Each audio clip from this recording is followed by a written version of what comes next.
Masters మరియు మీకోసం ఛానల్కి స్వాగతం సుస్వాగతం. ముందుగా మన జగద్గురువైన బ్రహ్మర్షి పితామహ పత్రిజీ గారికి, మన గురుమాతకి ఆత్మ ప్రణామాలు మాస్టర్స్. ఓకే మాస్టర్స్, ప్రతిరోజు మన ఛానల్లోని ధ్యానం, స్వాధ్యాయం, సజ్జన సాంగత్యం జరుగుతుంది మాస్టర్స్. అలాగే జూమ్ సాక్షిలో పాల్గొన్న మాస్టర్లకి, యూట్యూబ్లో చూస్తున్న మాస్టర్లకు కూడా ధన్యవాదాలు తెలుపుకుందాం. ఓకే మాస్టర్స్, ఈరోజు మన ఛానల్కి సీనియర్ పీరియడ్ మాస్టర్ గారైన సాయి లీల గారు కర్ణాటక నుంచి వచ్చారు. మేడం గారిని సాదరంగా ఆహ్వానించుకుందాం. ఈరోజు మేడం చెప్పబోయే టాపిక్ మాస్టర్గా ఎదగాలంటే ఈ గొప్ప ఆత్మజ్ఞానం అందించడానికి మేడం గారికి వెల్కమ్ చెప్తాం మాస్టర్స్. నమస్తే మేడం, వెల్కమ్ మేడం. ముందుగా నాకు ఈ అవకాశం ఇచ్చిన మీకు మీ ఛానల్ వారికి నమస్కారాలు తెలియజేసుకుంటున్నాను.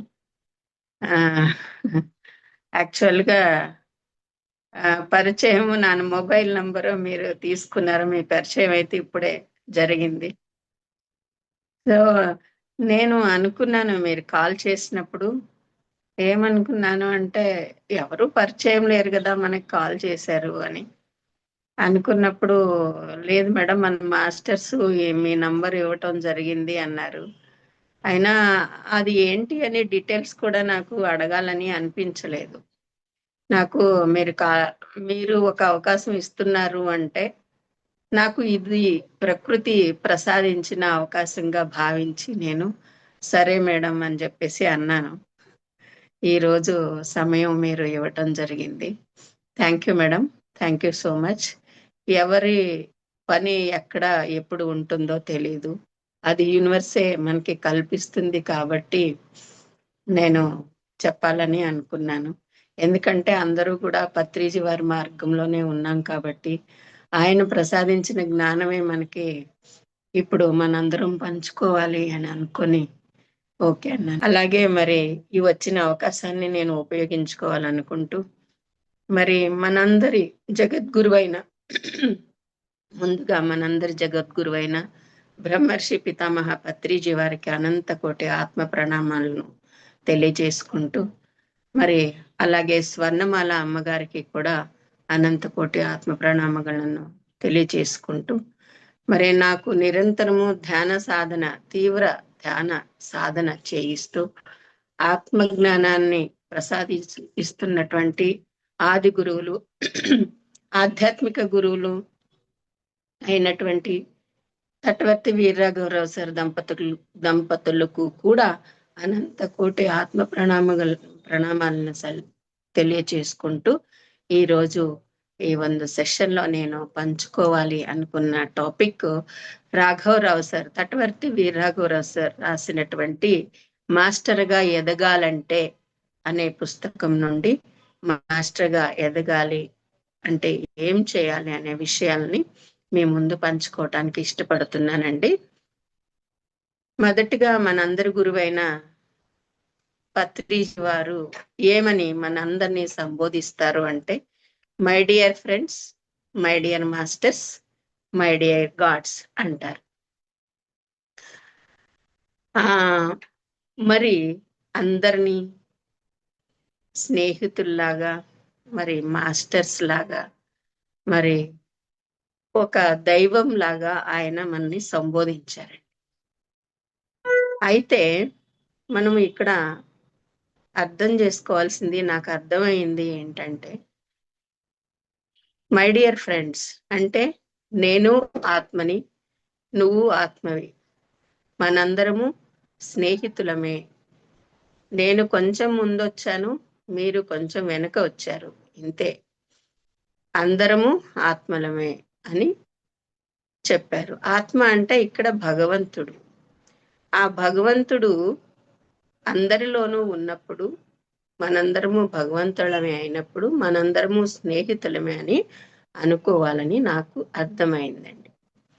మరి మై డియర్ మాస్టర్స్ అన్నారు అంటే ఇక్కడ పత్రిజీ వారు మాస్టర్స్ అంటే ఈ ఆధ్యాత్మిక మార్గంలో మాస్టర్ అంటే సామాన్యమైన వాడు కాదు. మాస్టర్ అంటే గురువు అనేట. అంటే గురువు అంటే మనందరిలో ఉన్న ఒక అభిప్రాయం ఏమిటి అంటే పాదాల మీద పడాలని, పాద పూజ చేయాలని అనుకుంటూ మూఢత్వంలో ఉండేవారు. గురువు అనగానే మూఢత్వంలోకి పోతుందని పత్రి సారు ఏం చేశారంటే మాస్టర్గా మార్చారట. మాస్టర్ అంటే ఒక గురువు అని ఇక్కడ సార్ చెప్పింది. మాస్టర్గా ఎదగాలి అంటే గురువు అందరిలా ప్రవర్తించకూడదు కదండి. మరి గురువు అన్న తర్వాత ప్రత్యేకమైన ఒక ప్రవర్తన ఉండాలి, అందరికీ ఆదర్శప్రాయంగా ఉండాలి. పత్రి సారు మన్ని ఈ ధ్యానానికి రాగానే ఆ సంబోధన చేశారు అంటే నా దగ్గరికి వచ్చేవారు సామాన్యులు కాదు,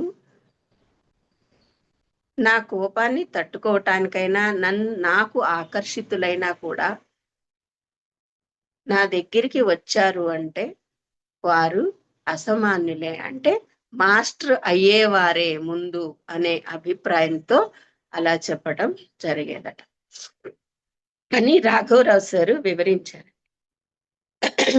ఈ అసలైన ఆధ్యాత్మిక గురువుగా కావాలి అంటే మనము ఆ శక్తిని ఎలా సంపాదించుకోవాలి, సంపాదించుకున్న శక్తిని కోల్పోకుండా ఎలా ఎదగాలి అని అంటే మనము చాలా జాగ్రత్తగా మన ఇంద్రియాలని ఉపయోగించుకోవాలని చెప్తూ ఉంటారండి రాఘవరావు సారు.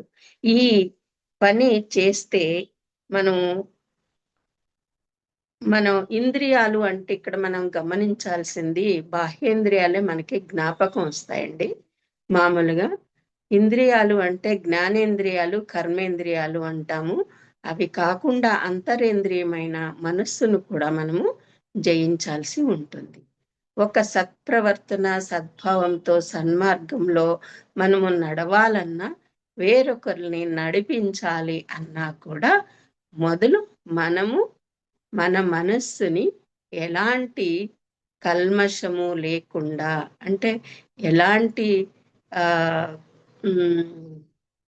ఏమంటారు చెత్త లేకుండా మనస్సుని శుద్ధి చేసుకోవాలి. ఆ శుద్ధి చేసుకునే ఏకైక మార్గం మనకి పత్రిజీ వారు బోధించిన శ్వాస మీద ధ్యాస అనే ధ్యాన మార్గం అండి. అంతటి గొప్ప మార్గము ఇంకా ఏ గురువు కూడా మనకి బోధించలేదండి. అంత గొప్ప మార్గంలోకి మనం వచ్చాము అంటే మనం ఎంత ఒక డెడికేషన్గా ఎంత మనం దాన్ని అనుభవించాలి అనేది అర్థం చేసుకోవాలి. అర్థమైనప్పుడే ఆ గురువు ఎందుకు మనకి ఈ మార్గాన్ని సూచించారు అంటే, నేనొక్కడనే మాస్టర్ అయితే చాలదు, అందరూ కూడా మాస్టర్లుగా ఎదగాలి. మాస్టర్ అంటే ఇక్కడ గురువు అండి. పత్రిజీ వారు మనకి ఎప్పుడూ చెప్తూ ఉంటారండి, వీడియోస్ విన్నట్లయితే, ఎవ్వరూ ఇక్కడ శిష్యులు అనేవారే లేరు, అందరూ గురువులే. ఎందుకు అంటే నీకు ఏ తెలిసిందా ఏనే చెప్పు, బి తెలిసిందా బీనే చెప్పు. అంతేకాని ఇక్కడ ఎవరు శిష్యులు అనేవారు లేరండి. ఏది చెప్పినా సత్యమై ఉండాలి, సత్యాన్ని మీరు చెప్పాలి. అంతేకాని ఇక్కడ ఎవరు కూడా శిష్యులే లేరు. అందుకనే సార్ ఎప్పుడు మై డియర్ మాస్టర్స్ అని సంబోధించేవారండి. ఇక్కడ మాస్టర్గా ఎదగాలి అంటే మనం గమనించాల్సిన విషయాలు ఏంటంటే, మనం సంపాదించిన శక్తిని కోల్పోకుండా, ఇక్కడ సార్ ఏం చెప్తున్నారు అంటే, మనము బాహ్యేంద్రియాలైన జ్ఞానేంద్రియాలు కాకుండా, కర్మేంద్రియాలే కాకుండా అంతరేంద్రియమైన మనస్సుని జయించాలి. అంటే ఆ మనస్సు ద్వారా ఎక్కువ శక్తిని మనము కోల్పోతూ ఉంటాము అని చెప్పటం జరిగిందండి. ఇక్కడ అంతరేంద్రియమైన మనస్సుని జయించాలి అంటే ఏకైక మార్గము శ్వాస మీద ధ్యాస అనే ధ్యాన మార్గము. ఆ ధ్యాన మార్గము ద్వారా సంపాదించుకునే శక్తిని కోల్పోకుండా ఉండటానికి జాగ్రత్త పడాలండి.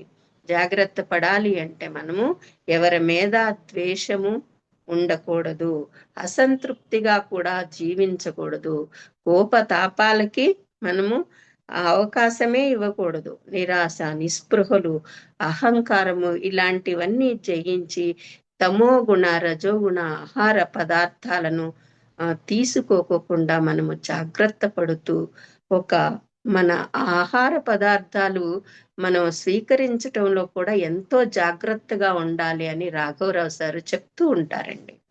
తమో గుణ ఆహార పదార్థాలు అంటే మనం ఎక్కువగా నిల్వ ఉన్న ఆహార పదార్థాలు కానీ ఫ్రిడ్జ్ లో పెట్టినటువంటి ఆహార పదార్థాలు కానీ సేవించటం ద్వారా మనము ఈ సంపాదించిన ధ్యాన శక్తిని కోల్పోతామని చెప్తారండి గురువు.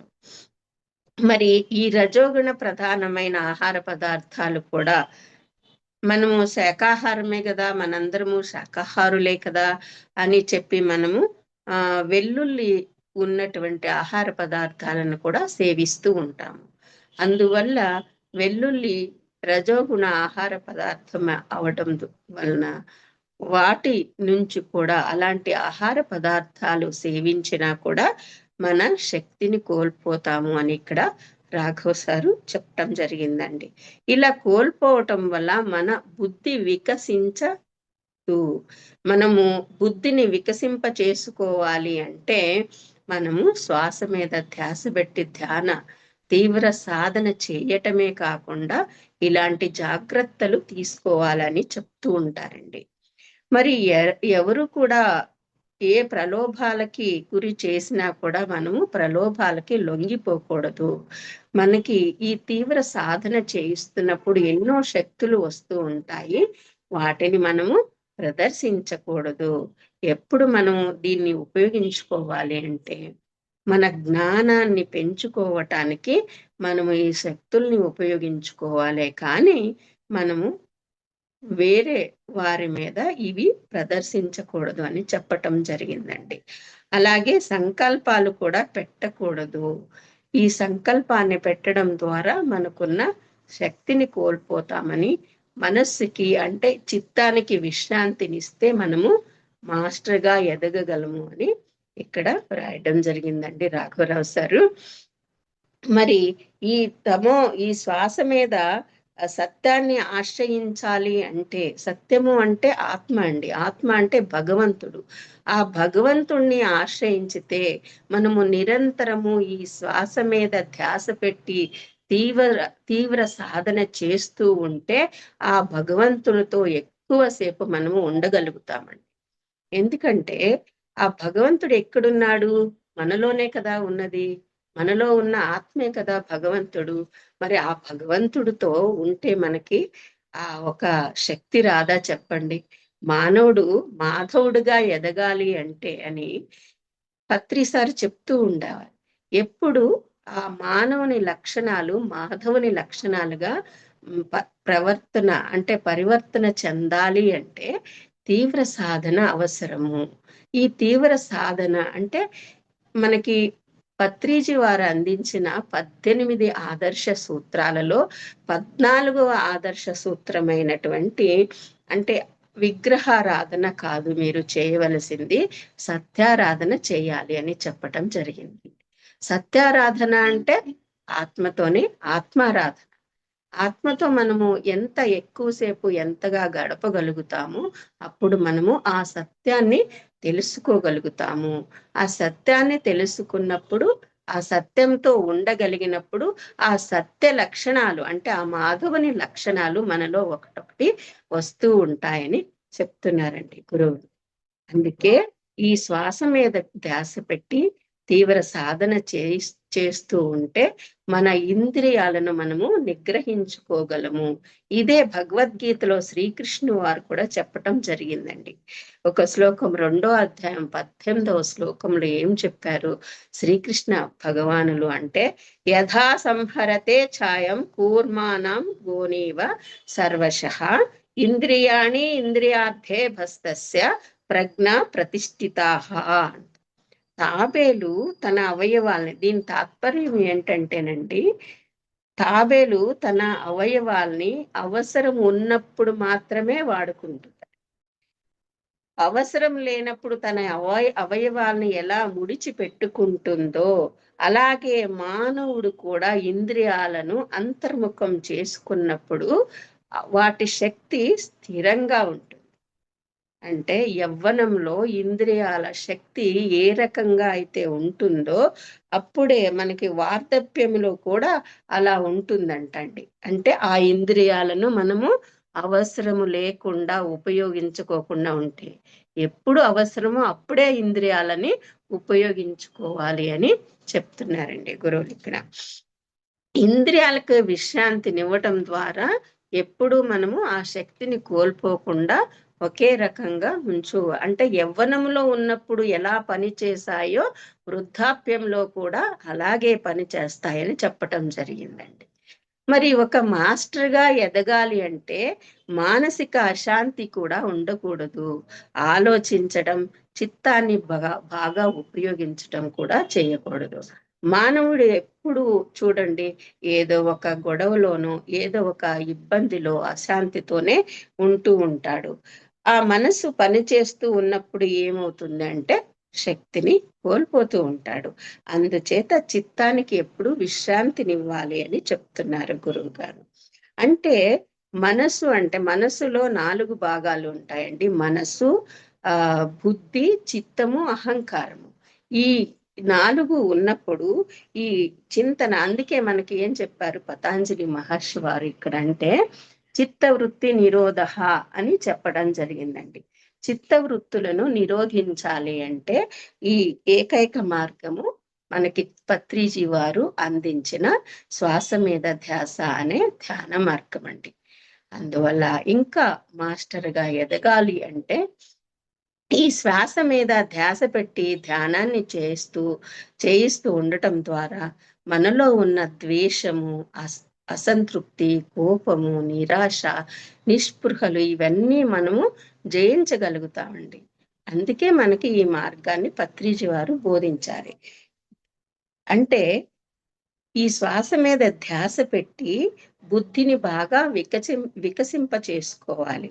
అంటే ఎక్కడ అవసరమైతే అక్కడ మాత్రమే మాట్లాడాలి. అంటే తక్కువగా మాట్లాడాలని, మాట కూడా మీ శక్తిని బాగా హరిస్తుంది అని ఇక్కడ మనము గ్రహించాలండి.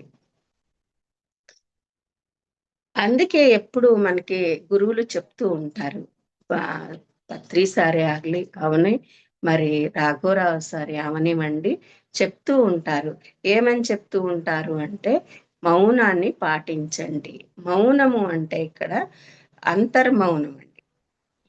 బాహ్యంగా మౌనం కాదు. బాయి మూసుకుంటే మౌనం కాదండి. అంటే నోరు మూసుకుంటే మౌనము అనదు. నోరు మూసుకుని మనము ఎక్కడ అవసరమైతే అక్కడే మాట్లాడుతూ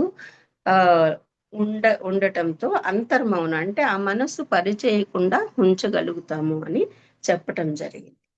ఇంకా రజోగుణ, తమోగుణ ఆహార పదార్థాలు కూడా తీసుకోకూడదు. అంటే ఆహార విషయంలో ఎలాంటి కాంప్రమైజ్ అవ్వకూడదండి. ఈరోజు ఆకలేస్తుంది, మనము ఎక్కడికో వెళ్ళాము, శాకాహారం అయినప్పటికీ కూడా అందులో వెల్లుల్లి కలిసి ఉండటువంటి ఆహార పదార్థాలు సేవించటం ద్వారా మనం ఈ ధ్యాన సాధనలో సంపాదించుకున్న శక్తిని కోల్పోతాము. కాబట్టి మనము చాలా జాగ్రత్తగా ఉండాలి అని చెప్తారు సారు. మరి ఫంక్షన్లకు వెళ్ళినప్పుడు కూడా మనం చాలా జాగ్రత్తగా ఉండాలి.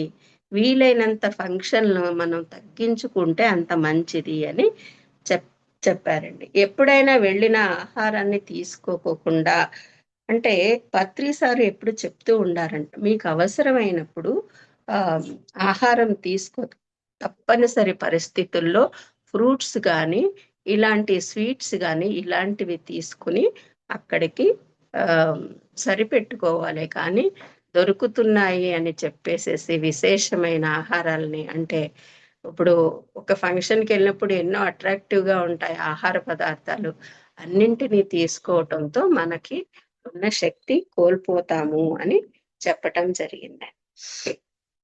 మనమంతా ఎవరమే అని తెలుసుకోవాలి. ఇక్కడ మనమంతరము ఆత్మలమైన మనకు సాధన చేసి స్వాధ్యాయం చేసి అలాంటి సందేశాలు వింటూ జ్ఞానం పెంచుకోవడానికి ఈ దేహం ఇవ్వబడింది అని తెలుసుకుంటే మనము ఈ తినే విషయంలో చాలా జాగ్రత్తగా ఉంటామని చెప్పడం జరిగిందండి.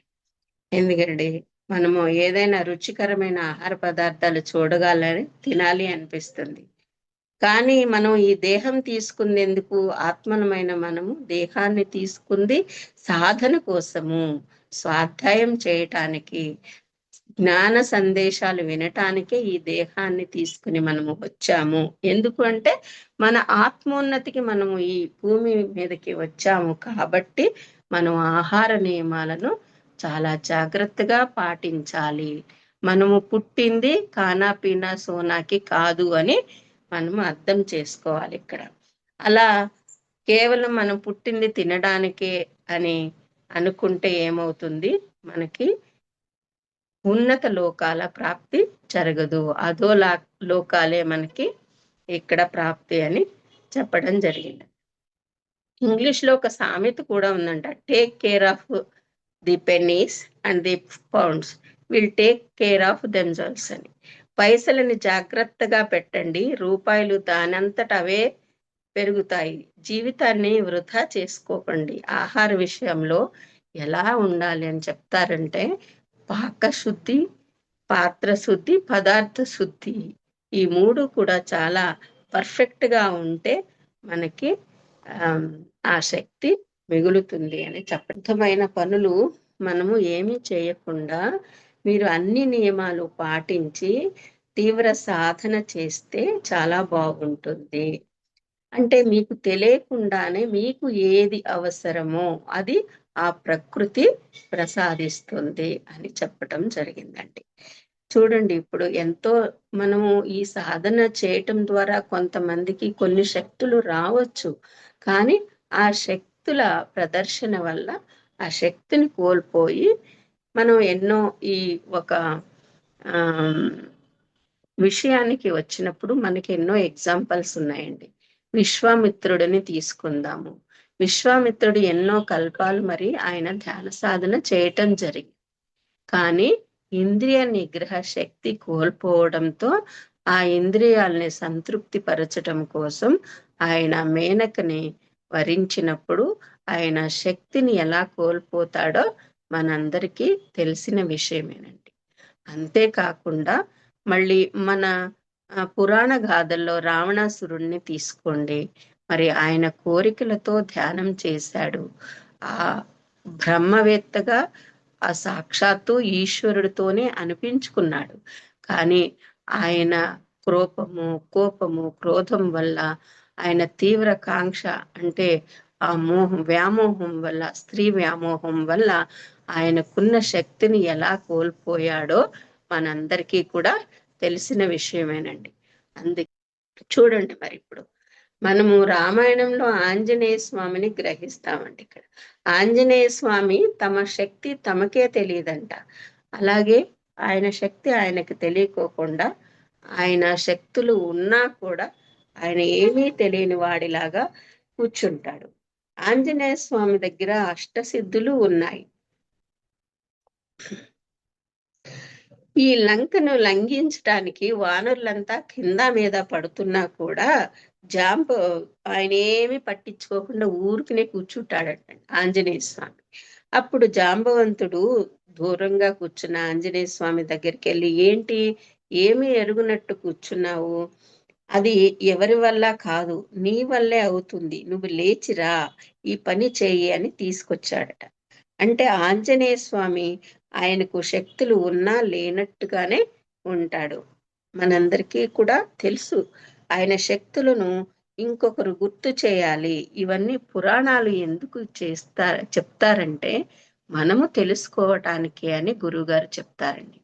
చుట్టుపక్కన వాళ్ళ నుండి తప్పించుకోవచ్చేవో కానీ మనం అనుకుంటామండి వాళ్ళకి తెలీదు మనం చేసే పని, వాళ్ళు మనము అసత్యము చెప్తున్న వాళ్ళు తెలుసుకోలేరు అనుకుంటే అది చాలా తప్పు. ఎందుకంటే మన చుట్టుపక్కల వాళ్ళకి మనం చేసే మోసం తెలియకపోవచ్చు, కానీ ఆ పరబ్రహ్మకి, ఆ పరమాత్ముడికి, ఆ ప్రకృతికి తెలియకుండా ఉంటుందా చెప్పండి? మనల్ని గమనించేవాడు అక్కడుండాడు అని మనము తెలుసుకొని ఆ పని చేయాలి అని చెప్తున్నారండి.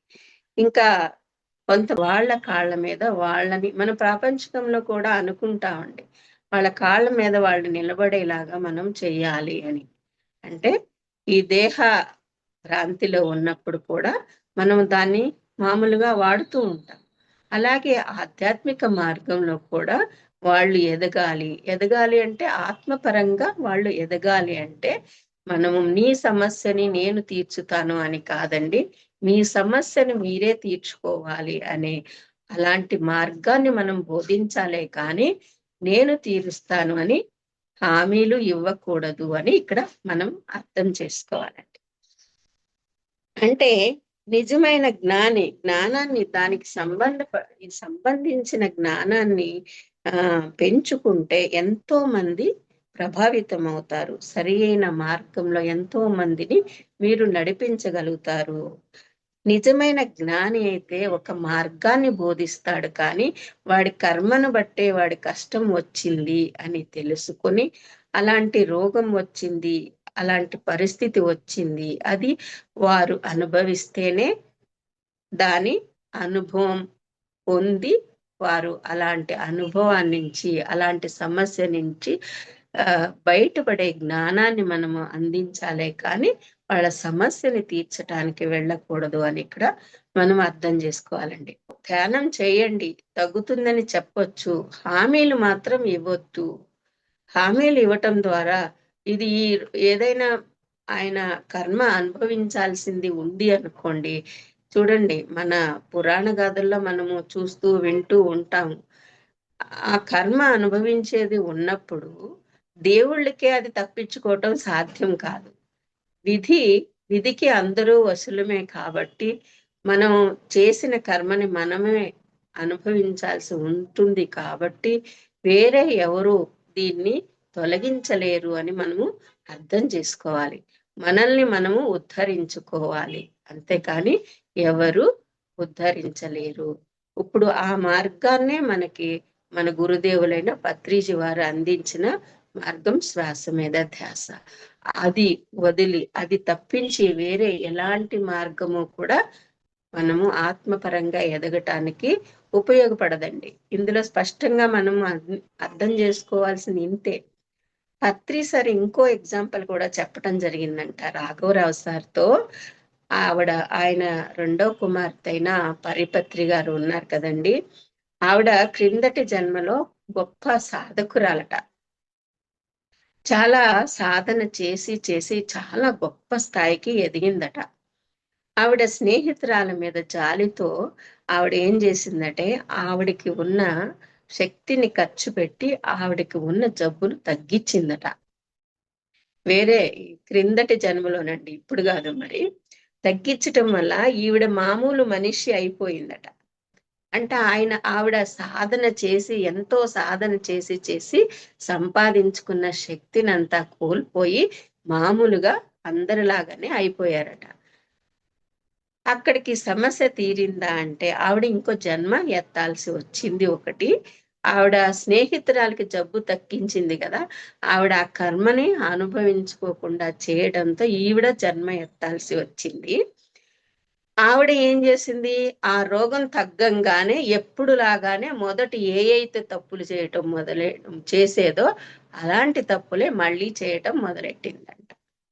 చూడండి, ఇలాంటివి జరుగుతూ ఉంటాయి కాబట్టి మనము అది ఎవరి సమస్యలు తీర్చటానికి వెళ్ళకూడదు, ఎవరి రోగాన్ని మనము తగ్గించలేము అని ఇక్కడ స్పష్టపరచడం జరిగిందండి. అంటే ఆవిడలో ఏ మార్పు రాలేదు. గతంలో ఏ తప్పులైతే చేస్తుందో అయ్యే చేస్తూ ఉంటే ఆవిడ రోగం తగ్గంగానే మళ్ళీ అదేదో నాకు తగ్గించేశాడు దేవుడు, నేను గొప్పదాన్ని, ఆ ఫీలింగ్ లోనే మళ్ళీ తప్పులు చేయటం మొదలుపెట్టింది. అందుకే ఏ శిక్ష అయినా మనము అనుభవిస్తూ ఉంటే, లేకపోతే ఏ రోగంతోనైనా మనము బాధపడుతూ ఉంటే అది నేచర్ వేసిన శిక్ష అని మనము గ్రహించాలండి.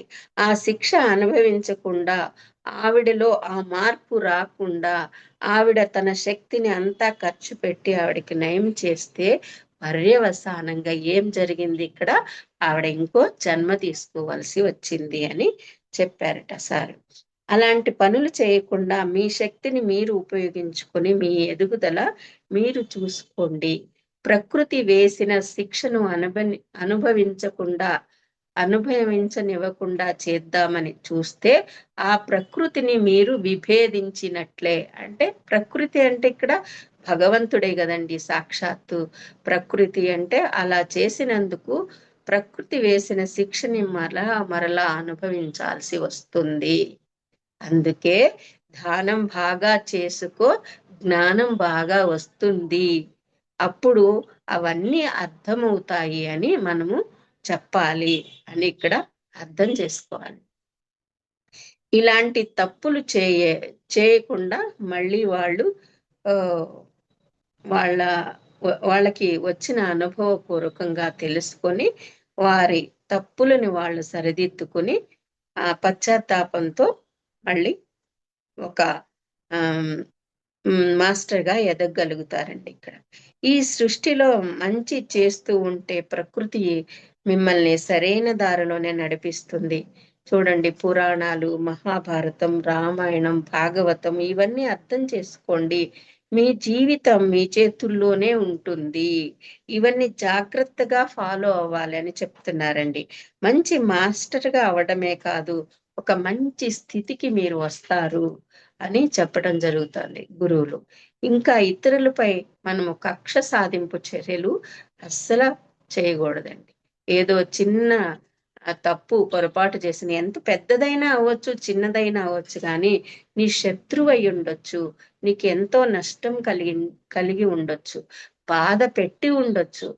భర్త కావచ్చు, భార్య కావచ్చు, స్నేహితురాలు కూడా కావచ్చు, బంధువులు కూడా కావచ్చు.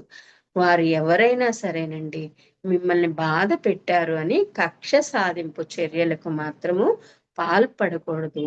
ఎందుకు? మనం ఒక మాస్టర్గా ఎదగాలి అంటే ఇవన్నీ కూడా మనము గమనించుకోవాలి అని చెప్పటం జరిగింది. ఇక్కడ మనం గుర్తు పెట్టుకోవాల్సింది ఏమిటి అంటే, కష్టపెట్టిన వాడు శిక్ష అనుభవించక తప్పదు. అందుచేత కష్టపెట్టిన వాడి మీద కక్ష సాధింపు వద్దు అని మనం తెలుసుకోవాలి. మన కష్టపెట్టాడు అనుకోండి, మనం ఈ గతంలో కానీ గత జన్మలో కానీ మనం ఏదో వానికి చేసి ఉంటాము. దానివల్ల మనము ఇప్పుడు అనుభవించాల్సి వచ్చింది అని అర్థం చేసుకోవాలి. కానీ కక్ష సాధింపు చర్యలకు మాత్రం పాల్పడకూడదు అని గురువులు చెప్తున్నారండి. అట్లాగే శాపాలు కూడా పెట్టకూడదంటండి. చూడండి, మనం గమనిస్తే మన ఇళ్లలో శాపాలు కూడా పెడుతూ ఉంటారు. అవునా కాదా చెప్పండి? ఇప్పుడు ఏమన్నా మన వర్క్ చేసే ప్లేస్లో కానీ ఇంట్లో కానీ మనల్ని ఏదన్నా అన్నారనుకోండి, అనవసరంగా తిట్టారనుకోండి, నన్ను అనవసరంగా తిడుతున్నాడు, వీడు ఏదో నేను ఏమీ చేయలేదు తప్పు అని మనకి ఆ భావన ఆటోమేటిక్గా వచ్చేస్తుంది. దీని పర్యవసానంగా వాడి కర్మని వాడు అనుభవిస్తాడు అని అంటూనే ఉంటాం మనకు తెలియకుండానే. మనం ఎంతో మంచి వాళ్ళం అయినా కూడా ఈ మార్గానికి రాకముందు మనము అలా అనుకుంటూనే ఉండేవాళ్ళం. ఈ మార్గానికి వచ్చిన తర్వాత కొన్ని మార్పులు అయితే జరిగి ఉండొచ్చు, కానీ ఇలా అనుకుండటం సహజమే అయింది. అత్త, కోడలు, మామగారులు, ఎట్లా ఏ ఒక రిలేషన్ అయినా చూడండి, ఎవరైనా మనని ఇలా హింస పెట్టినప్పుడు శారీరకంగాని మానసికంగా కానీ ఏ రకంగానైనా బంధువులు అవ్వచ్చు, స్నేహితులు అవ్వచ్చు, ఎవరైనా సరే పరోక్షంగా ప్రత్యక్షంగా కానీ పరోక్షంగా కానీ ఎలా బాధ పెట్టినప్పుడు లేకపోతే మనము మన ఆస్తుల్ని దోచినప్పుడు కానీ అలా దొంగిలించారు, ఇలా దోచేశారు, నాకు అన్యాయం చేశారు అని ఎంతో వేదనతో వాళ్ళని మనకు తెలియకుండానే శపిస్తూ ఉంటామండి. తెలీదు, అది మనకు తెలియని కూడా తెలియదు శపిస్తున్నామని. ఒక్కొక్కళ్ళైతే కాముగా ఉండిపోయి లోపలే ఉంటారు, నాకు ఇంత అన్యాయం చేశారు వీళ్ళు, మరి వీళ్ళకి జరగకోకుండా ఉంటుందా, ఆ దేవుడే చూసుకుంటాడు, వాళ్ళకి అలా చూసుకుంటాడు అని కూడా అక్కడికి వదిలేసేయరు. ఆ ప్రకృతే శిక్ష విధిస్తుంది, వాళ్ళకి అలా జరగాలి ఇలా జరగాలి అని అనుకుంటూనే ఉంటారండి. ఉండేవారు. మరి ఇప్పుడు అయితే ఈ మార్గంలోకి వచ్చిన తర్వాత చాలా మార్పులు జరుగుతున్నాయి అనుకోండి. అలా కూడా మనము శాపాలు పెట్టకూడదు. మీరు మంచి మాస్టర్ కావాలి అంటే అని చెప్తున్నారంటే, అంటే వీటి ద్వారా మనకు ఉన్న శక్తి హరింపబడుతుందటండి.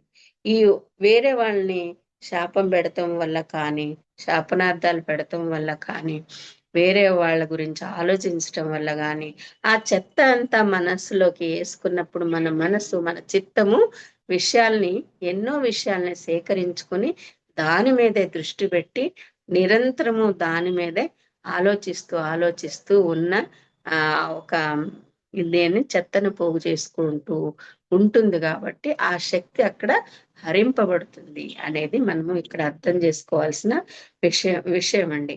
అందుకే ఆ లోపల ఉన్న చెత్తని, ఆ కుళ్ళిని అంతా బయటికి వేస్తే మనము ప్రశాంతంగా ఒక మాస్టర్గా ఎదగలము. అంటే అలాంటి సాధన మార్గమే ఆ శ్వాస మీద ధ్యాస అనే సాధన మార్గం అండి. మనకి పత్రిజీ వారి అందించిన సాధన మార్గం.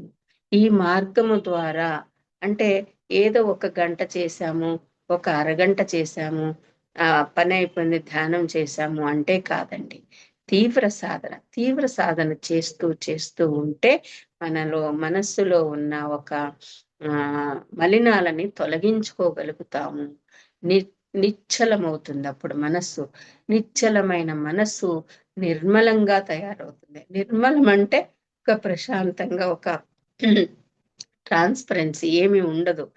ఏ కల్మషము లేకుండా తయారవుతూ ఉంటుంది. తీవ్ర సాధన చేస్తూ ఉండగా ఆ కుళ్ళు, ఆ చెత్త ఎవరు ఏమి చేసినా నాకు సంబంధము లేదు, ఎవరు నన్ను ఎలాంటి ఇబ్బందులు పెట్టినా కూడా అది నేను గతంలో కానీ లేకపోతే గత జన్మలో కానీ నేను చేసిన పాపాలకి, నేను చేసిన దీనికి ప్రాయశ్చిత్తము ఇప్పుడు అని మనము తెలుసుకుంటే, ఆ జ్ఞానాన్ని మనము పొందితే, మనము ఆ ఒక సమస్యని కానివ్వండి, ఆ బాధని కానివ్వండి, మనము ఆనందంగా అనుభవించి మన అప్పు తీరిపోతుంది అనే ఒక ఆనందంలో అనుభవిస్తూ ఉంటామండి.